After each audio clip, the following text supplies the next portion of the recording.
65%. That's the percentage of employees who say that they would take a new boss over a pay raise. 65%, they would choose a different manager over more money. If that doesn't tell you everything about what's broken in most organizations, nothing will. Hello, my name is Todd Hagopian, the original Stagnation Assassin, author of The Unfair Advantage and author of Stagnation Assassin, both available on Amazon. Today's stat, 65% of employees would trade their raise for a new manager. Here's what it actually means and why the real insight is not about bad managers at all. What does this actually mean? The finding has been replicated across Gallup, LinkedIn, and several independent workplace research bodies.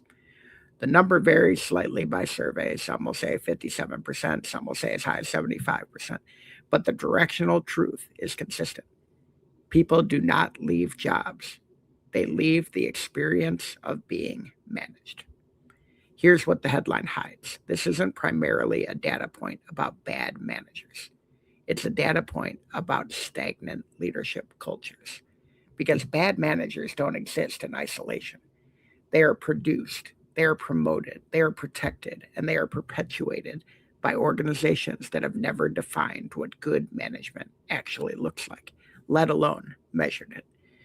The buried context here, the same research consistently shows that most managers in these organizations were promoted because they were excellent individual contributors, not because they had demonstrated any capability to lead people. They were rewarded for doing the work. Now they're responsible for enabling others to do it.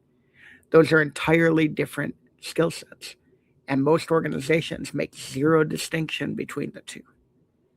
What's the conventional crime here? The standard response is management training, a 2-day offsite, a leadership competency framework that goes into the talent portal and never comes out again. Maybe a 360-degree review that produces a development plan that no one follows up on. That's great. This is management development as ritual, not as operational change. It treats the symptom, ineffective managers, without addressing the system that produces them, promotion criteria based entirely on individual performance. So, what is the Stagnation Assassin response to this?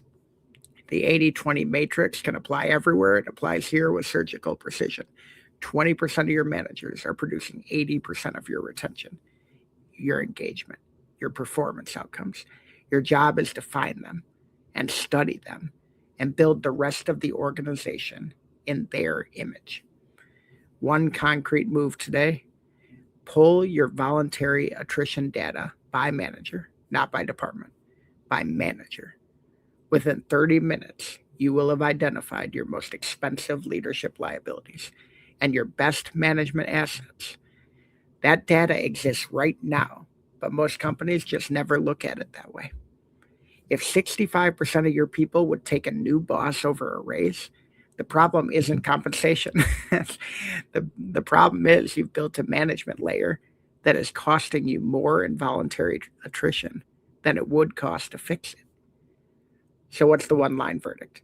When 65% of your workforce would rather change their boss than get a raise, you do not have a compensation problem.